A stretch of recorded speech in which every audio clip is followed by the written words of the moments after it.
He thought he was just an old man in a hat. A minute later, he was lying on his back in front of the whole hall. You won't believe what Chuck Norris did. Subscribe so you don't miss the next one. Write in the comments which city you're from.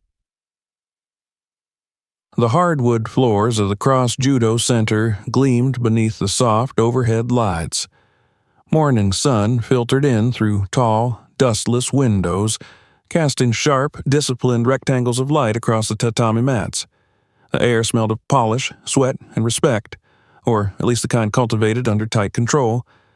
American flags and Japanese calligraphy hung side by side on the back wall, framed by rows of gleaming trophies and tournament photos. Each one featured the same confident face, Brent Cross, founder and head coach. Saturday mornings in the dojo followed a rigid rhythm. Children trained early, the teens came mid-morning, and the adult classes started just before noon. But today was a little different. A few parents lingered by the benches, cameras ready because Brent had announced it would be an open session, a day of showcasing excellence, reinforcing discipline, and reminding everyone why Cross Judo Center had a wait list and a reputation. Brent himself was already on the floor, warming up the students with crisp, sharp commands. He was in his early 40s, light-skinned, clean-cut, with an athletic build and a commanding voice. His black belt, embroidered in gold with his name and rank, hung like a banner around his waist. His gaze was hawk-like as he observed his students.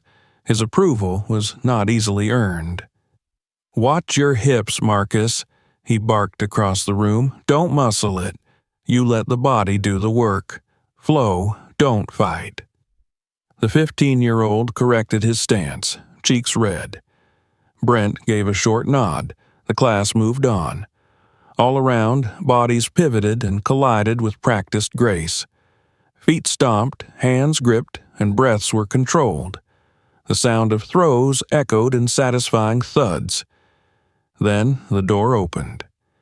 It wasn't loud, not even dramatic. Just a quiet creak and a breeze of fresh air that didn't belong. Heads turned, not all, but enough to notice, and the rhythm in the room faltered for half a second. He walked in like he belonged to another century. Tall, broad-shouldered, and weathered like the hills, the man stood out instantly. A well-worn cowboy hat cast a shadow across his lined face.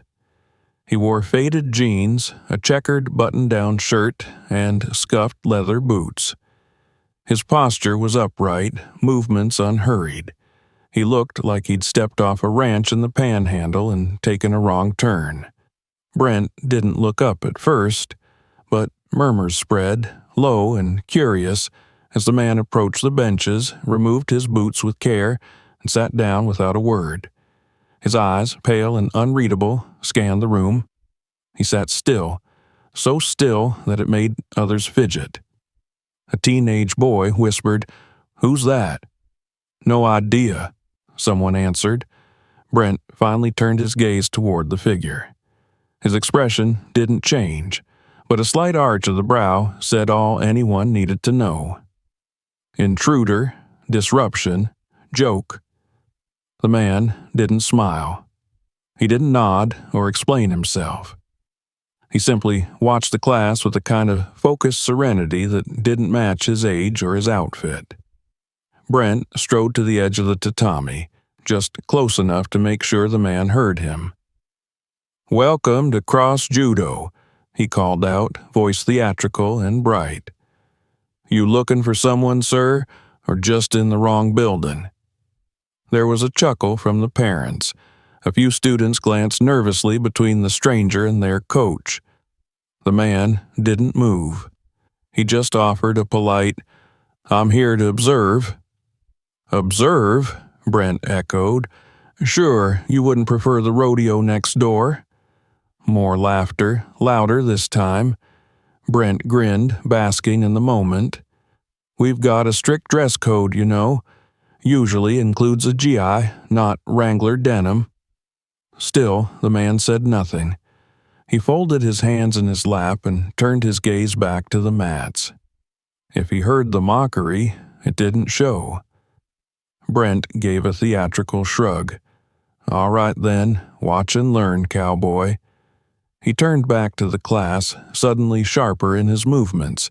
He demonstrated a sweeping hip throw on one of his senior students, landing with a flourish.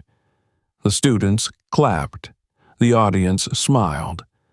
Brent was in his element, but the presence on the bench unsettled something. His students started glancing over more often. Their rhythm faltered. Brent's comments grew louder, jokes more biting. I tell you what, he said to a younger student struggling with a foot sweep, you'll land that throw before that old-timer figures out how to tie a belt. More laughs, but not from everyone. An assistant coach, an older man named Paul who had been with Brent since the gym's founding, narrowed his eyes at the stranger.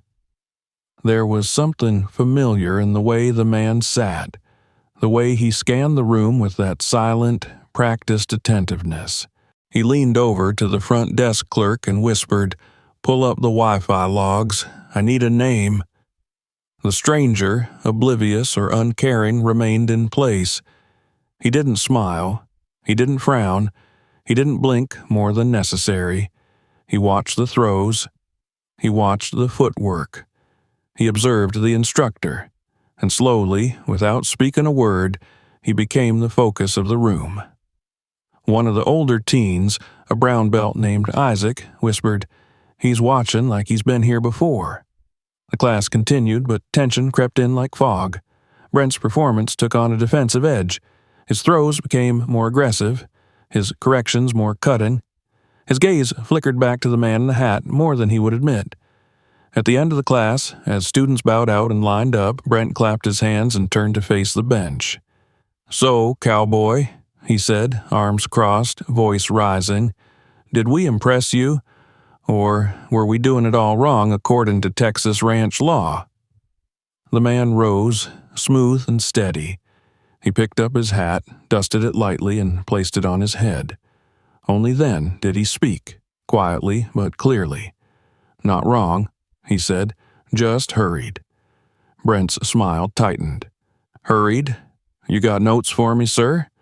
"Just an observation," the man replied. "You teach them to fall, that's good, but do you teach them when not to rise?" "What the hell does that mean?" Brent shot back, half laughing. The man turned to leave, and that was when Brent made the mistake. "Hey," he called after him, "you ever set foot on a mat in your life, or do you just walk into dojos to make riddles?" The man stopped. Dead silence. Even the parents felt the air shift. The stranger turned slowly. "I've stepped on many mats." "In those boots?" Brent scoffed. The man walked back toward the tatami, removed his hat, set it gently on the bench, and stepped to the edge of the mat, socks brushing the surface. "I'm not here to prove anything," he said, "but I won't be insulted either." Brent laughed. "Oh, I see. You want a demonstration?" "I don't want anything," the man said softly, "but you seem to." There was a moment of stunned stillness. Then Brent nodded toward the center of the mat. "Minute on the mat, cowboy," he said. "1 minute. If you last that long, I'll buy you a cup of coffee and stop cracking jokes. You fall before that. You walk out and never come back. Fair?" The man said nothing. He stepped calmly onto the tatami. Brent looked at his students, then at the parents, grinning like a performer before a trick. "Let's have some fun," he said, but Paul, the assistant, was no longer smiling. His hands trembled slightly as he looked at the screen in front of him. A name was there, simple, unmistakable. He looked up just as the man in the cowboy hat straightened his back and nodded in silence. And Paul whispered under his breath, not to anyone in particular. Oh my God, it's really him. The mat had never felt quieter. Brent Cross prided himself on control of his class, his dojo, his image, and especially the narrative within those walls. For years he had shaped every moment on the mat like a craftsman laying brick. Deliberate, perfect, powerful. He trained students not just to fall and rise, but to make him look good in the process. So when the man in denim and a checkered shirt stepped onto the mat without flinching, without stammering, Brent felt something in the air shift. Just slightly, but enough to itch under his skin. There was a buzz in the dojo that hadn't been there before. A flicker of anticipation. The kind of silence that isn't really silence at all, but a quiet before thunder. The students, still lined up from the end of class, didn't move. Even the parents, usually quick to gather their children and slip out, remained frozen. Phones were being pulled out again, but slower this time, less as jokes, more as documentation. The stranger, still without GI, still in his rolled-up sleeves and worn jeans, stepped into the center of the tatami with the kind of calm Brent hadn't seen in anyone outside of a master. He moved like gravity itself acknowledged him. It made Brent's chest tighten just slightly. He shook it off. "Okay, then," Brent said, flashing his trademark grin. "1 minute. That's all you have to last. Don't worry, I'll go easy." The man didn't smile. He simply gave a slight respectful nod and waited. No stance, no ready pose. Just presence. Brent turned to his students, arms wide like a game show host. "Ladies and gentlemen, the Cowboy Throwdown begins now." He tapped his wrist dramatically. "Clock starts now." But he didn't move. Neither did the man. The first seconds ticked by with nothing more than stillness. Brent bounced on the balls of his feet, grinning, pretending to look for an opening. Inside, something clenched. That presence. It wasn't fading. It was growing heavier. He lunged. It wasn't reckless. Brent knew better than that. He moved fast, low, smart, going for a quick sweep, something to knock the man off balance and put him down early. The crowd needed closure. He needed control. But as he pivoted to execute, his leg met nothing. The stranger was already gone, not with a dodge, but a shift. So economical, it looked like magic. Brent's knee scraped the mat. He recovered quickly, hiding the stumble with a chuckle.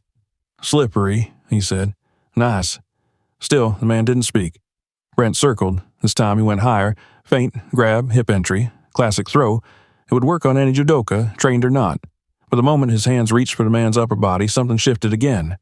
A gentle push redirected him. It didn't feel like force. It felt like redirection by water. His feet lifted off the ground before his mind registered it. He landed on his back. Clean, controlled, not hard, but irrefutable. A gasp rippled across the dojo. He blinked up at the ceiling, breath caught.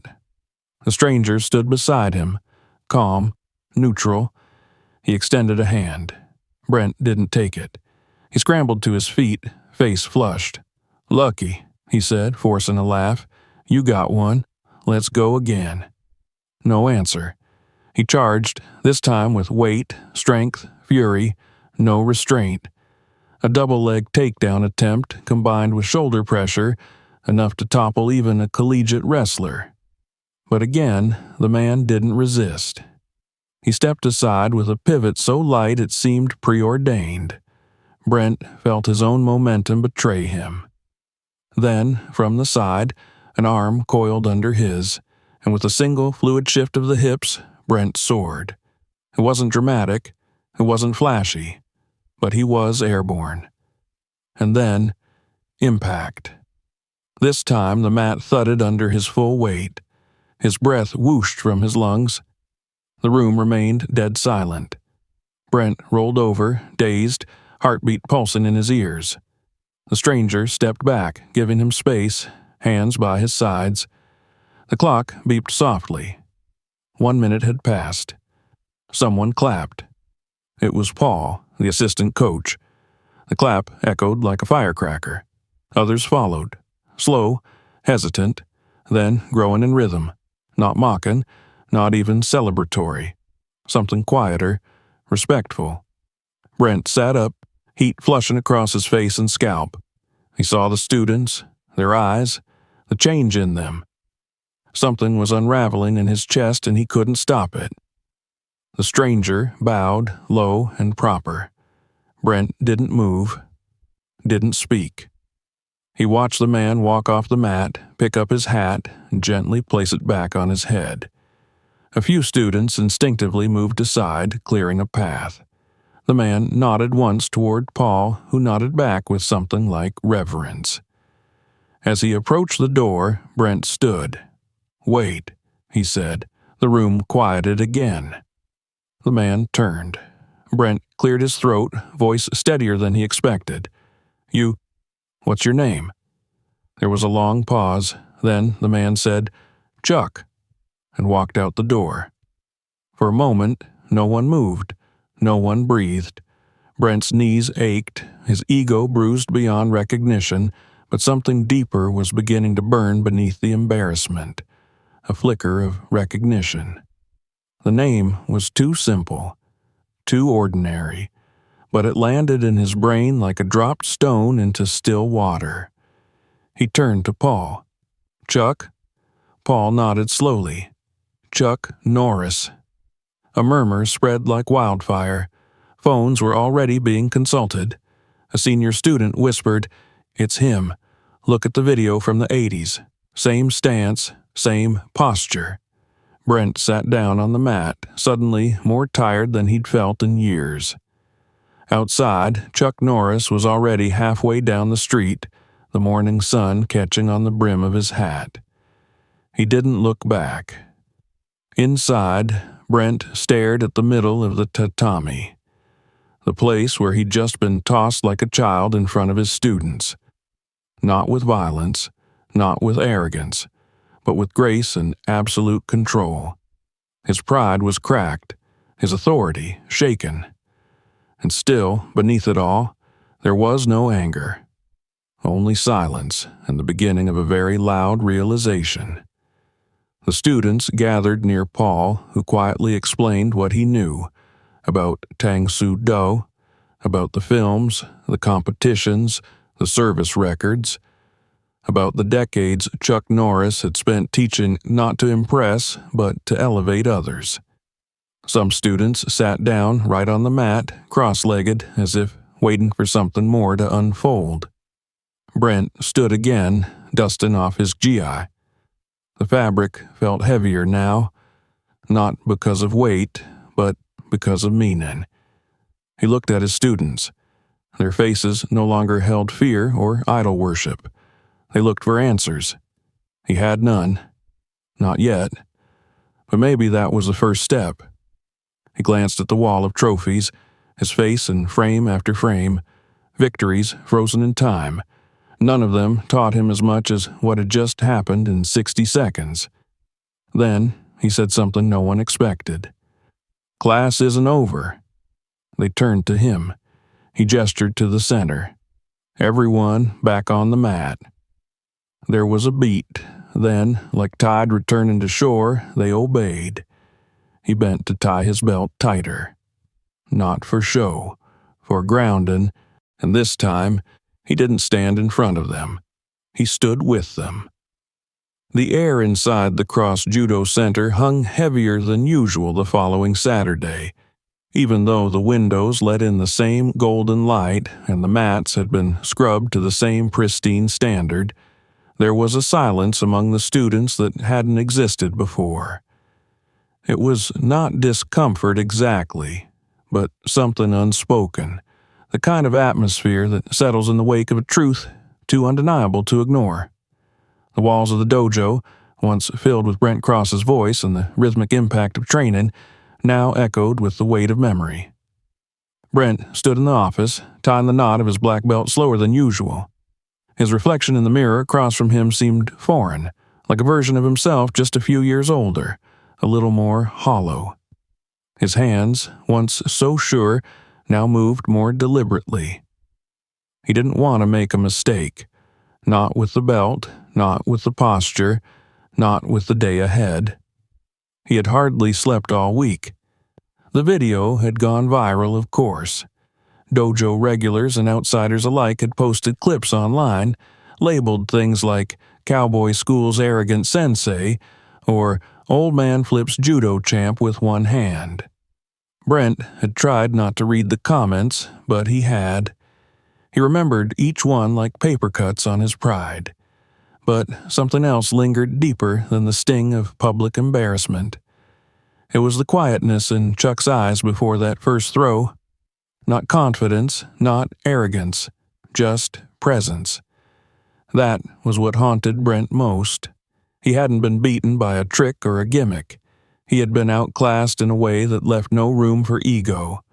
Now, every time he walked onto the tatami, he felt that same presence in the air, like it had left an imprint that couldn't be scrubbed away.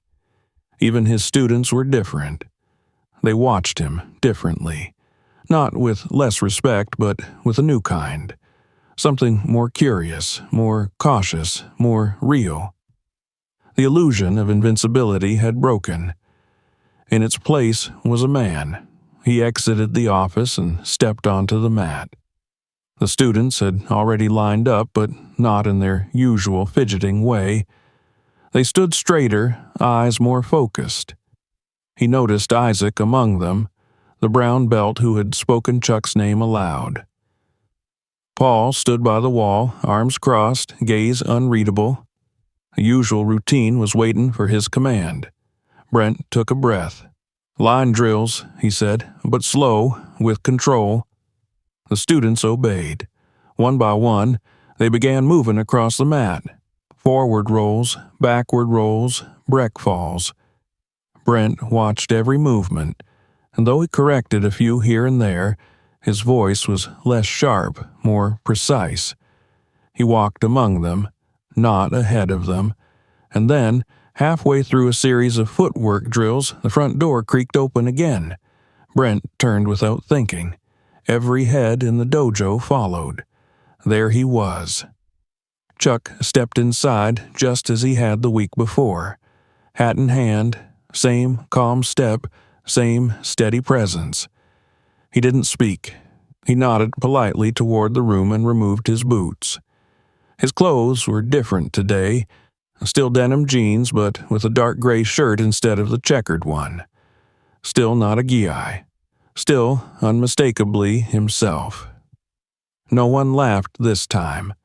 Brent didn't speak for a moment. Then he called out across the mat, not loudly, but clearly. "You came back." Chuck nodded. "Just to observe." Brent hesitated, then gestured toward the edge of the mat. "You're welcome to." Chuck took a seat on the bench where he had sat before. But this time the energy in the room shifted not with confusion or mockery, but with gravity. It was as if an invisible line had been drawn down the middle of the dojo, the space before and the space after.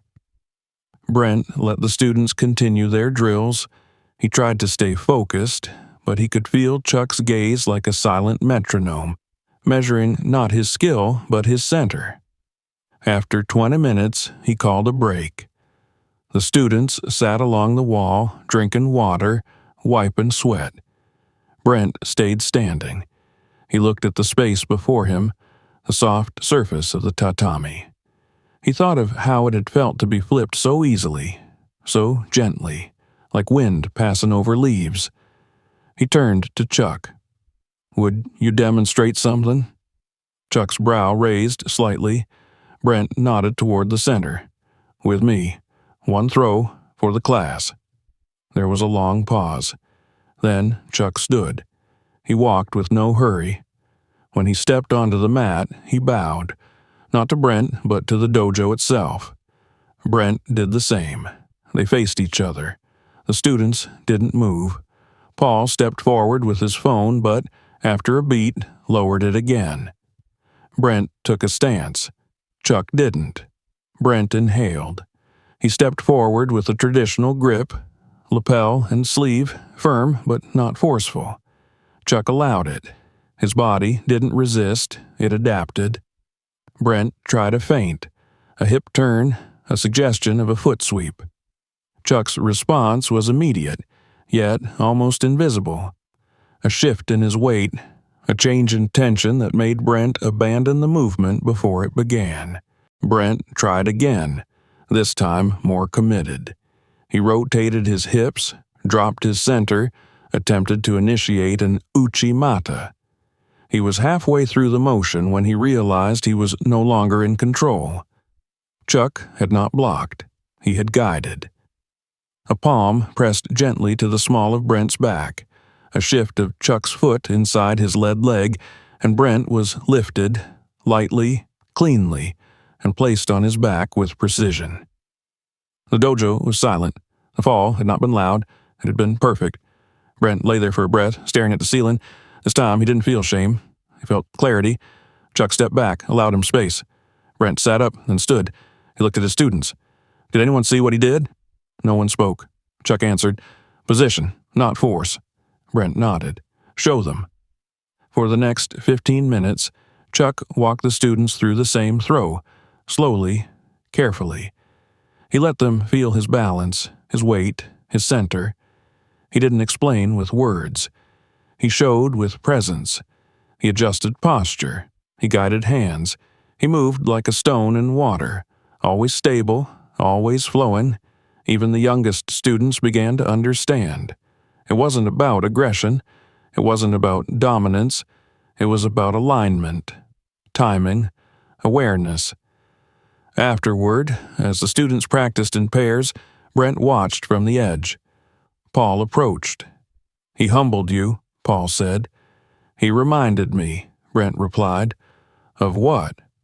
"That martial arts aren't about winning," Brent said. "They're about not needing to."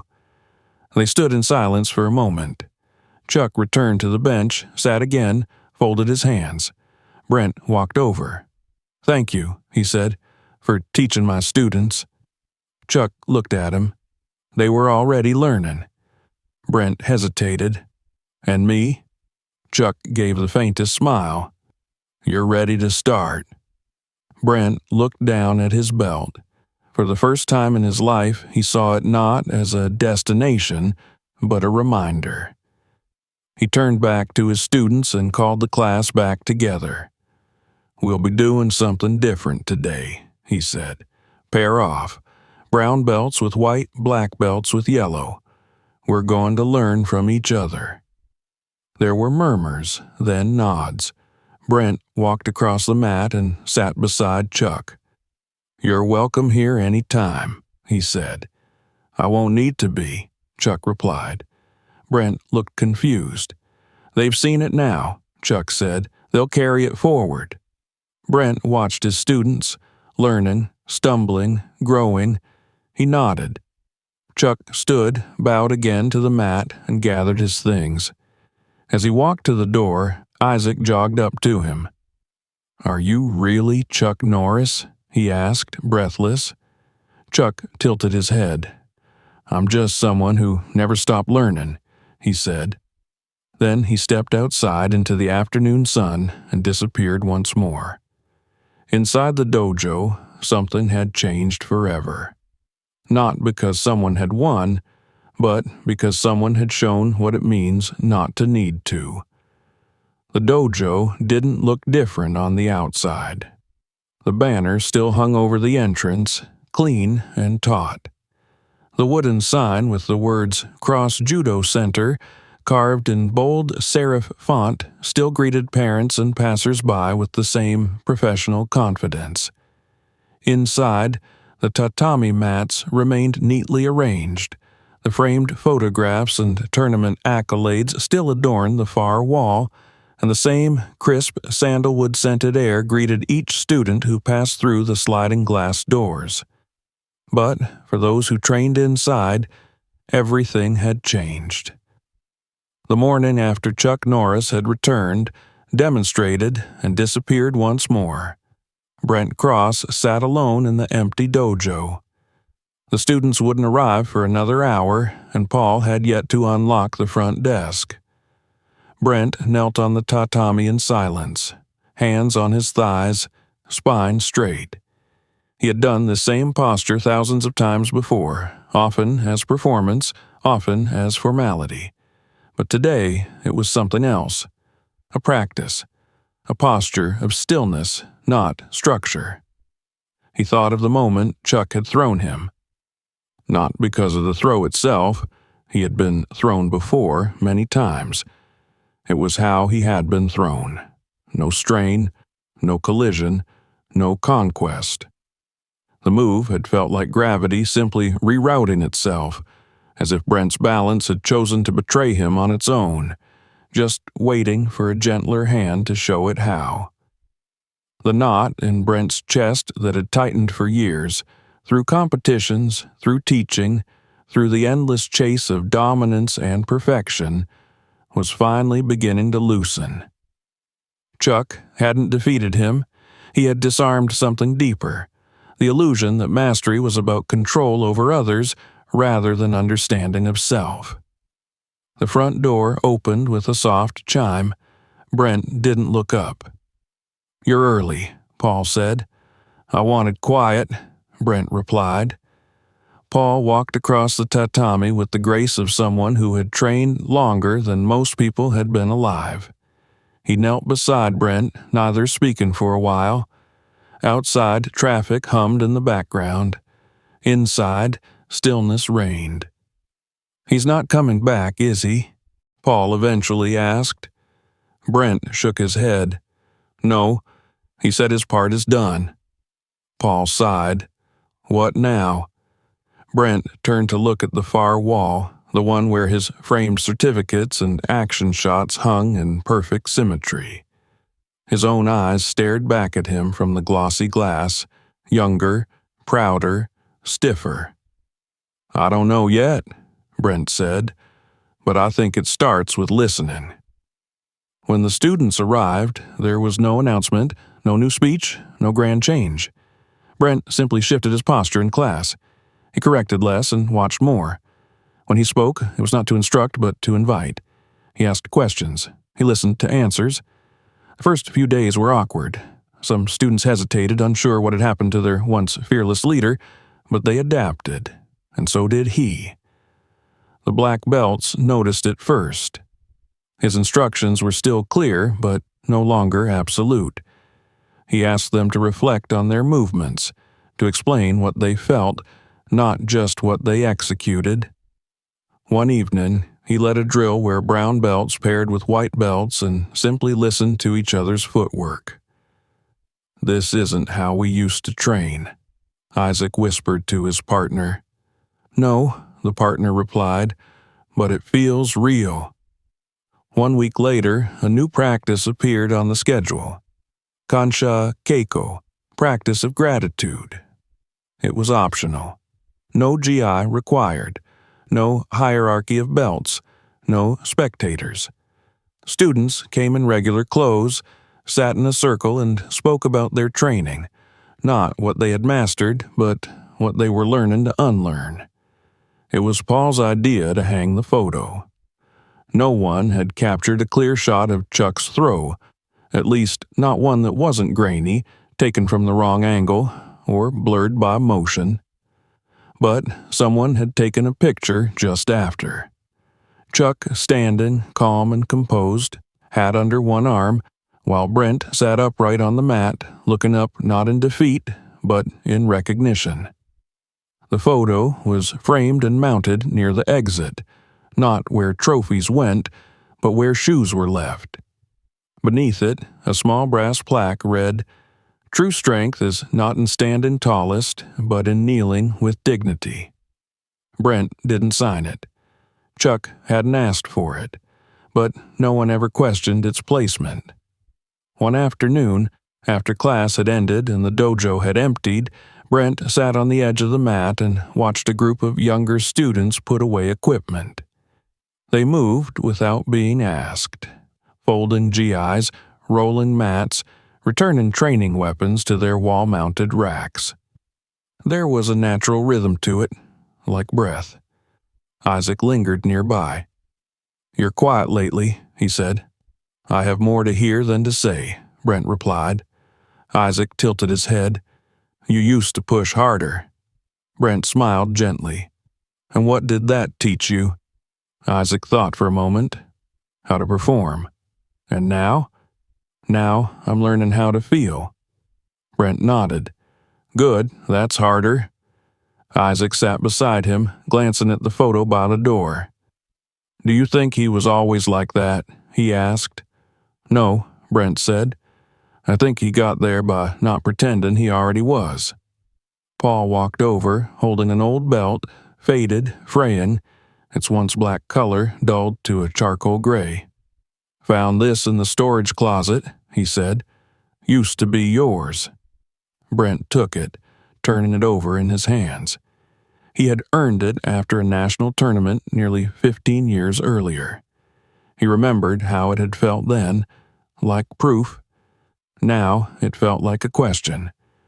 He stood and walked to the middle of the mat. Quietly, he placed the old belt on the ground. Some students noticed. Others simply paused, sensing something ceremonial. "I won't wear this anymore," Brent said. No one moved. "It means something," he continued, "but not what I thought. It told me how long I'd trained, but it never told me how deeply I'd listened. It told others that I was their teacher, but it never asked me if I was still learning." He looked up. "From now on, I'll wear white, until I forget how to pretend." No applause followed. No speeches were made. But when he walked off the mat, leaving the old belt folded where he had once stood to command, Paul simply bowed. That evening, after the students had left and the mats had been cleaned, Brent sat in the office alone. The dojo was dark except for one light above the desk. He opened a notebook, empty, fresh, untouched. On the first page, he wrote, "Lesson 1. When the mind stops resisting, the body begins to understand." Then he closed the notebook and turned off the light. In the days that followed, the dojo took on a new rhythm. Classes ran as before, but with more space between drills, more breath between movement. Students lingered longer after training. Some began asking questions Brent hadn't heard in years. Why do we bow? What's the purpose of stillness?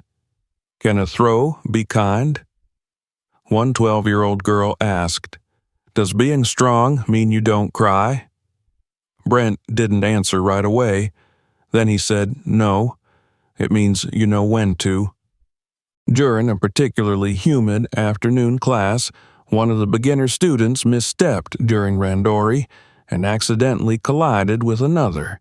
It wasn't serious, just a tangled fall, but the boy who had fallen began to cry, embarrassed. Brent walked over and knelt beside him. "Do you know what judo means?" he asked softly. The boy nodded, sniffling. "Gentle way."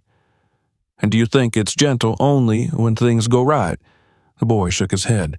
"Then this moment," Brent said, "is still judo." The boy stared at him for a beat, then wiped his face, stood up, and bowed. Isaac watched from the side, the image imprinting itself in the muscle memory of his heart.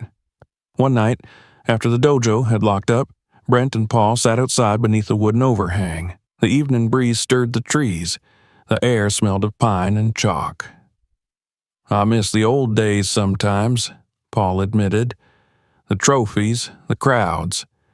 "So do I," Brent replied, "but not the part of me I had to be to get them."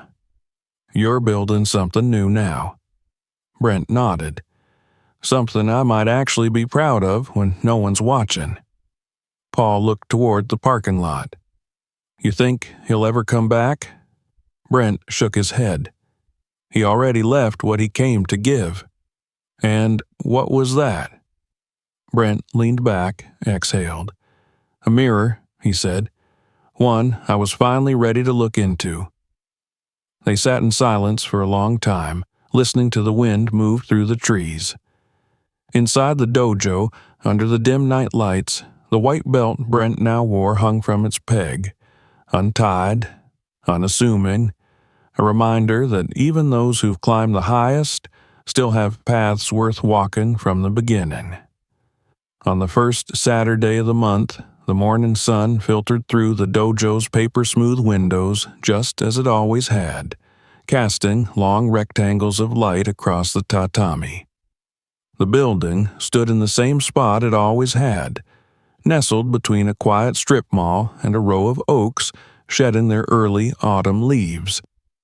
To any outsider passing by, there was nothing remarkable about the Cross Judo Center that day. No banners, no fanfare, no press. But inside, something unseen shifted. A rhythm, a spirit, a posture that belonged not to show or spectacle, but to something deeper. Brent Cross stood at the edge of the mat, adjusting the belt of his plain white gi. The belt around his waist matched the uniform, white, with no stripes or embroidery. To the untrained eye, he looked like a beginner, but there was something in his posture, in the calm of his breath, and the openness of his gaze that made it clear he was anything but. He looked over the room. Today was the first of what he had quietly called days without rank. It wasn't on any flyer, and no formal announcement had been made. There were no colored belts on the mats, no distinctions between brown and white, black and yellow. The belts were tucked away in the cubbies, folded neatly. On this day, everyone trained without title. Students filtered in, some hesitant, some curious. They wore clean white GIs with no markings. Some of the younger ones glanced nervously at Brent, uncertain whether this was a mistake. But when they saw their usual instructors dressed the same, their faces began to relax. Brent greeted each student with a nod and a smile. He didn't speak unless spoken to. His voice had softened since that first encounter with Chuck Norris. Not out of fear or shame, but out of choice. He had discovered the space between words and what it could hold. Paul entered last, closing the door behind him with a quiet click. He gave Brent a small nod and stepped to the far side of the mat where he sat siesta and closed his eyes. Brent joined him. Slowly, students followed, forming a wide circle around the room. No commands were given, no hierarchy imposed, only shared breath and the soft creak of the building settling around them. A few minutes passed in silence before Brent spoke. Today, he said gently, we listen to the body. No further instructions followed. Pairs began to form naturally, students gravitating toward others without looking for rank or permission. They bowed and began to move, slowly, carefully, exploring techniques not as competitions to be won, but as conversations to be held. The mat came alive with a new kind of rhythm. There were no shouts, no loud landings. The throws, where they occurred, were quiet and fluid, as though the earth itself was cradling each fall. Students helped each other up not with the efficiency of drilled habit, but with the mindfulness of partners. Brent observed, adjusting a student's stance here, guiding a shoulder there. He moved like a gardener, tending rather than commanding. For every correction he gave, he paused first, watching, waiting, listening. One pair caught his eye. Isaac, the brown belt, and a new student who had joined only 2 weeks earlier. The boy's movements were raw and imprecise. He fumbled with grips and hesitated during transitions. Isaac, once known for his speed and intensity, now matched his partner's pace, allowing room for uncertainty. He didn't correct harshly or overreach. He simply adjusted with each mistake, offering stability without domination. Brent watched them for several minutes, feeling something quietly stir in his chest. Not pride in the traditional sense, no conquest, no ranking, but something deeper. The satisfaction of transmission, of having passed along something worth keeping. Later that afternoon, the class gathered in a seated circle once more. Sweat glistened on brows, but no one seemed hurried to leave. Brent looked around. "What did you notice today?" A young woman raised her hand. "I didn't worry about being right." A boy in the back said, "I didn't even think about winning." Another voice added, "It was easier to feel when I stopped trying to prove." Brent nodded. He waited before speaking again. "We bow every class," he said, "to tradition, to the mat, to each other. But today you bowed to something more." He paused. "You bowed to silence."